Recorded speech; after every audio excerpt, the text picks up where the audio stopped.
Okay, this is a review for the movie Boar. It's a Shudder exclusive title.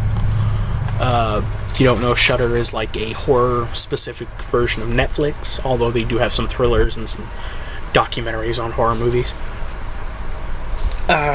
Boar, this is just an Australian movie about a giant boar. Wouldn't quite call it like Razorback. I mean, you could argue it is, but like thematically they're totally different, and one's about 40 years older. Essentially, family goes on vacation. The only person I recognized in the family was Bill Moseley. You know, if you're a horror fan, you likely know who he is. Basically,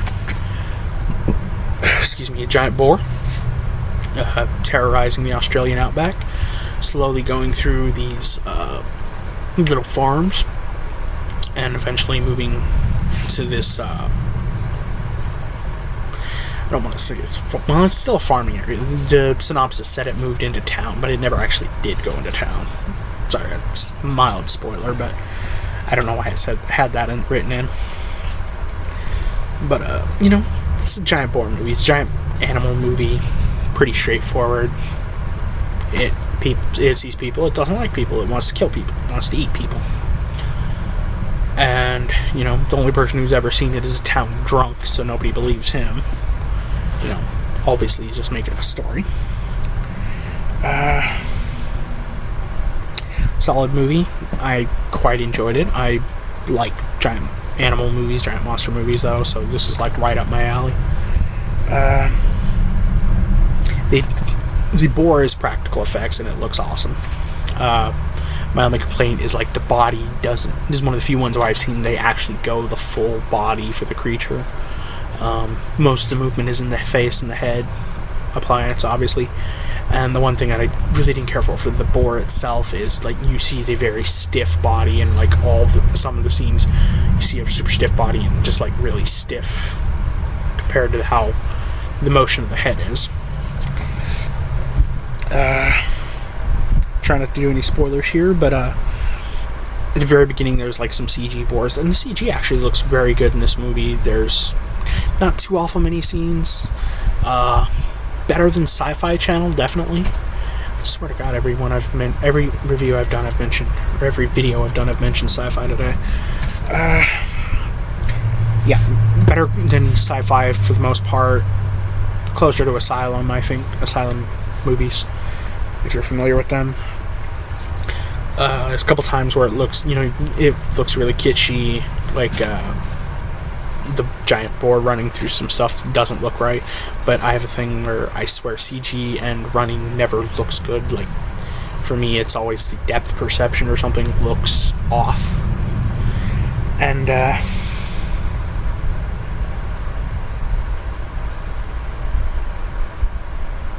just trying to remember something, and I don't remember if that was in this movie or if it was a different one. Like I said, good effects, nice practical boar, which I was honestly surprised at that. A couple deaths where I disagree with some of the stuff. Like somebody gets gored, like horribly done. Gored through the back of the head and up through the mouth. And it looks cool, but it's one of those, like, that's a 1 in a million shot.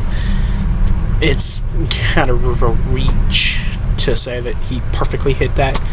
And then after that happens, like, the person isn't quite dead, and it's one of those, I can't believe that. I mean, come on. That is a horrible gaping hole in the back of your neck. You're gonna be dead. And for like how animated they had her, I just don't believe it. Totally awesome. It has a guy who used to be a wrestler, now is an actor. He's called Nathan Jones, and this movie is totally worth watching just to see him in a Jeep doing rapping along to Ice Ice Baby. It's hilarious. Totally worth watching just for that scene. Like I said, good solid movie.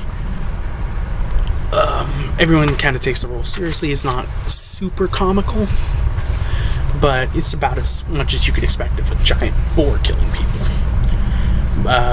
Definitely would look out for this one to buy.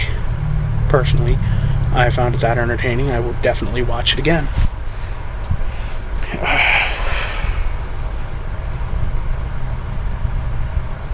yeah, like, the only thing I could really gripe about personally is the ending. Is just a bad twist at the end where it was like, oh, here's the sequel twist kind of thing, and it's just kind of like that. Done a million times. Not too bad though. As far as that's the end of that. That's probably a horrible review. Probably sounds like crap. But spoiler here. Unfortunately, Bill Moseley dies. Horrible death. It's like I was honestly expecting, because of some of the stuff that was said, like he and how he was treated. It was very much getting a feel for him of like from the Hills Have Eyes remake, where the son-in-law is like, gets shat on the whole movie, and in the end he ends up being the survivor. Like, fuck you guys, I'm the one that took care of my family, I protected them. I love that whole twist, and I was really hoping Bill Moseley would get that in this. He gets a horrible death at the hands of the boar, and it's just one of those like, damn, he deserved better. And there unfortunately is some Nathan Jones takes a lot of damage from that boar. Like, no, there's no way, I'm sorry, you would not have survived. I cannot believe that. But of course he does, because the guy's a beast. The guy's like 7 foot. Just there's a hilarious scene in there, like guy gets fresh with the barmaid, not barmaid, excuse me, she's the bar owner. And she knocks the shit out of the guy, does not take any shit. He gets up to try and bum rush her, and just like I said, Nathan Jones is like 7 foot tall. He just grabs this guy by the back of the neck and just slams his face down and just manhandles him. It's absolutely hilarious. And so of course, he's got to go one-on-one with the boar. Doesn't go in his favor, but technically he does. The part I said about not really caring for the end, it's one of those cheesy, oh, these characters didn't actually die, they survived. Unfortunately, not Bill Moseley, but, a couple of the characters survived, that we were red herring that they were dead. No, they're alive, and, they're all kind of walking away, limping away, licking their wounds, and then you hear, you see the boar return. But I don't think it was actually supposed to be the same boar, because there's no damage to it. So either it was like, oh look, there's another one, or it was just an oversight. Either way, that's the only thing I didn't care for, because it was like that cheap sequel pop. It's like, it's not really dead, it will be back. I would totally sit through another movie though. So yeah, like I said, good movie. Definitely recommend it, and I actually would buy it too. Wouldn't have a problem with that. So until next time.